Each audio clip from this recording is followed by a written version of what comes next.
the biggest reason why eye armor weapons right now are broken, it's not even anything that has to do with their neutral. It's that you can't pressure them. Because eye armor weapons can attack out of nearly, like, I mean, nearly everything in the game. Like, there's really only a few things that it can't attack through. But, like, you cannot really pressure eye armor weapons, and that makes it so the eye armor weapon can start pressuring you, but if you can't pressure them back, even if you outplay your opponent, it's gonna come back to you. It's just mats. Like, if when you win neutral, you can't get more hits out of it, and when they win neutral, they can keep getting hits out of it, it just makes it so eventually you're gonna lose the mat equation, really. That's what it comes down to. You're gonna need to outplay your opponent more. That's really it. That's what eye armor really does. Like, that's the tangible effect it has on PvP right now. It's that because you can't pressure eye armor, you need to win neutral twice as much as they need to. And it's also easy for them to win neutral because in neutral they have eye armor, so they can attack as much as they want. So they get to control the neutral, they get to control the pace of the exchange in neutral because eye armor is going to tank through everything. And then after they get their hit, they can start pressure. But you, on the other hand, if you're not using eye armor, you don't get to control the pace of neutral because the eye armor gets to decide that because they're going to tank through your attack. So you're forced to be passive or to trade into them. So you're gonna need to have something that has like the damage potential over them. But even then, they put you into a chain because they eye armor through your attack pretty much. So it's just fucked up. Like, when you think about it, it's just like the worst fucking outcome imaginable. Oh, this guy just lagged his way out of a combo.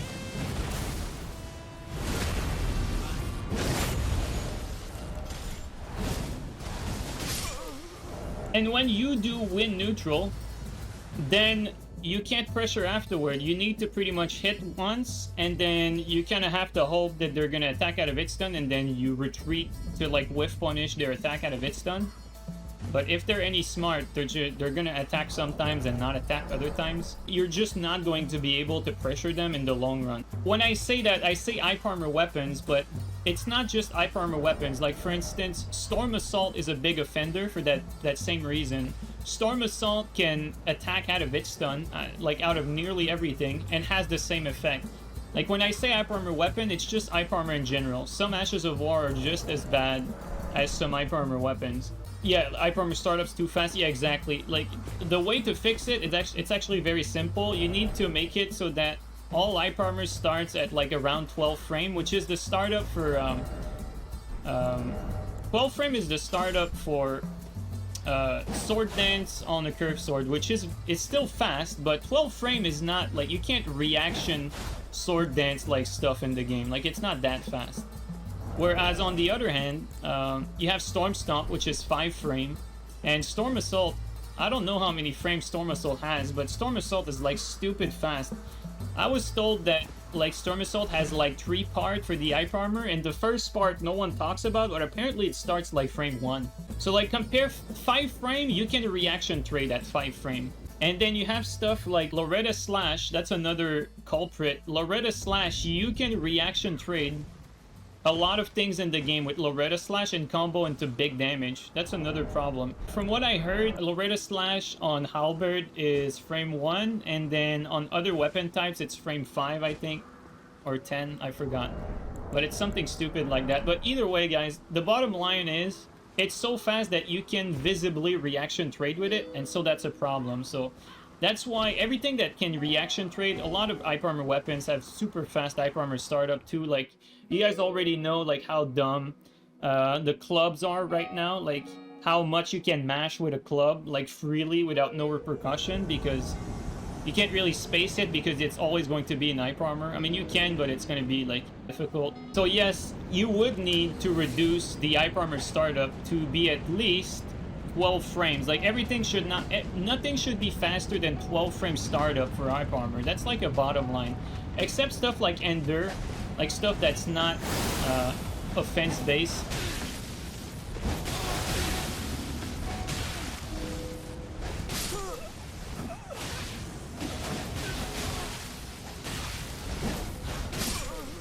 And like, I think 12 frame is the sweet spot because 12 frames still keeps you priority after you land the first hit. So that's kind of like the bottom line here. Like, you want to have priority. If I land my R1, right? If I land that R1, the opponent shouldn't have time to stun me before I can pull out my Ash of War, so that I can keep pressure. That's the idea. And then another problem is that the matchups between Hyper Armor Weapon is just completely meaningless. It's just trading. And you definitely need, like, the way Hyper Armor Weapons are right now, like, unlike previous Souls game, like, the moveset is fast enough so that they can be used to space and to attack and to have, like, you can mix up with these. It's not like before where it was just R1 space, you know. It's not like that anymore. Like, the weapons legitimately have, like, flavors to them. They're really good. They have a lot of forward momentum now on the running attacks. You can use Hyper Armor weapons even without its Hyper Armor and be pretty good with it. In fact, like, the Hyper Armor was almost meaningless before, and people were using it just fine without the Hyper Armor. So just think about it, like, how crazy is that? So ultimately, the moveset of Hyper Armor weapons is already good on their own. Like, proof in the pudding, they did not even need Hyper Armor because they were already good back then. Not that I don't want them to have Hyper Armor, but it just goes to show that you should not be able to tank as many things as you're tanking right now. It just destroys the entire playstyle and the matchup. So, like, the fact that a greatsword can trade another greatsword just destroys it destroys the fun out of two players playing greatsword against each other. Like, maybe your favorite weapon is greatsword, my favorite weapon is greatsword. Why can't we just enjoy our fight? And we can't right now because we both are using the same weapon. We would need to, someone would need to use something else.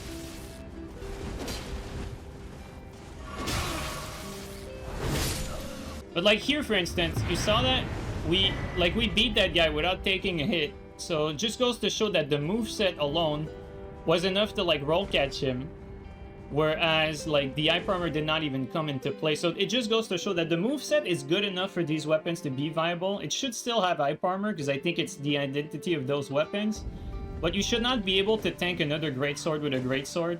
You should not, basically you should have Hyper Armor just like what Colossals did.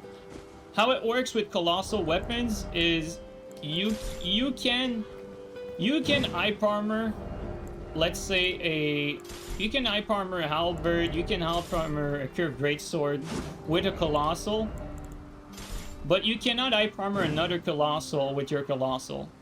And that's how it should be. You should be able to tank everything under your class, but not everything of the same class. Therefore, when it comes to stuff like curved greatsword, etc., they should not be able to tank each other, but they should be able to tank stuff like katanas, stuff like whips, stuff like daggers, thrusting sword, you name it. Not sight. Sight are like great weapon class. The difference is sight doesn't have Hyper Armor. It has some weird one, but sight should be able to tank all. So should be able to poise break all great weapons. But yeah, like your greatsword should not be able to tank a sight, should not be able to tank another greatsword, but should be able to tank a curved sword. That's how it should be, really. And it's really simple. So those two changes alone would really fix and improve the overall fun as well of all Hyper Armor weapons and how you play with them. And it would restore, like I said, it would restore the balance that should be there as far as putting aggression on your opponent. Because right now the balance is shattered.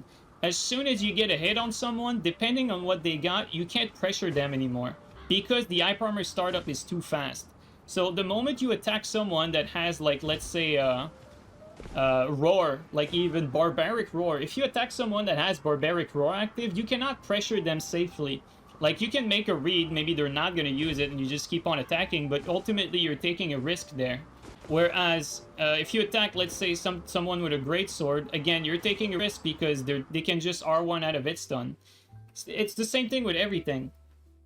So, ultimately, you can't pressure almost anything, so it makes it just destroys the entire flow of combat of the entire game right now. That's really what it comes down to. That's why I'm so adamant about how busted Hyper Armor and stupid Now stupid hyper armor is, it's really for those reasons.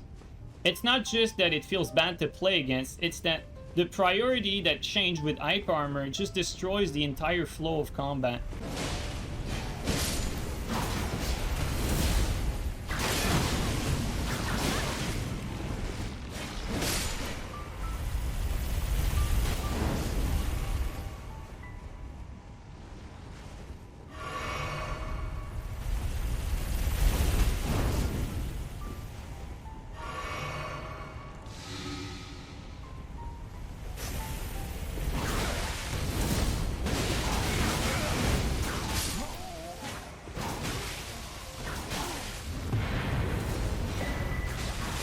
There you go.